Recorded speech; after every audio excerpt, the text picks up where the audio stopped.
नमस्कार मित्रांनो, आज 19 फेब्रुवारी. आज मी तुमच्यासाठी ही व्हिडिओ यासाठी घेऊन आलो कारण छत्रपती शिवाजी महाराजांनी आपल्यासाठी जे काही केलेलं आहे, जसं की त्यांचे विचार किंवा त्यांचं व्यवसाय संबंधात जे काही ज्ञान आहे किंवा जडणघडण आहे, व्यवस्थापन आहे, ती त्यांनी आपल्याला प्रत्येक कार्यामध्ये त्यांनी आपल्याला दाखवलेलं आहे. सो अजूनपर्यंत ते आपल्या मनात आणि आपल्या विचारामध्ये जिवंत आहेत छत्रपती शिवाजी महाराज. सो यासाठी सांगण्याचं हे कारण की तुम्हीही तुमची सुरुवात, तुमचा कार्यकाल किंवा तुमचा बिझनेस, नोकरी, धंदा जे काय आहे, तुम्ही सुरुवात करू शकता छत्रपती शिवाजी महाराजांच्या विचारांवर चालून किंवा त्यांच्या पदस्पर्शाने पावन झालेल्या आपल्या महाराष्ट्र किंवा देशामध्ये तुम्ही स्वतःची तुमची काहीतरी स्टार्टअप किंवा सुरुवात करू शकता. ठीक आहे.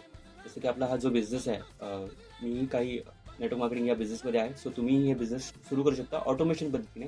अगदी कोणत्याही व्यक्तीला न बोलवता किंवा न कॉल करता किंवा त्यांना कोणालाही न सतवता स्वतःहून तुम्ही तुमच्याकडे जे काही लोक येत असतील ऑटोमॅटिकली, तर तुम्ही त्यांना एंटरटेन करून तुमचा बिझनेस रन करू शकता किंवा त्याला वाढवू शकता. ठीक आहे. खाली दिलेल्या तुम्ही लिंकवर क्लिक करून तुम्ही आपला जो बिझनेस जो वेबिनार आहे तो पाहू शकता आणि तुम्हाला विचार करण्यासाठी एक संधी मिळेल. ठीक आहे. All the best.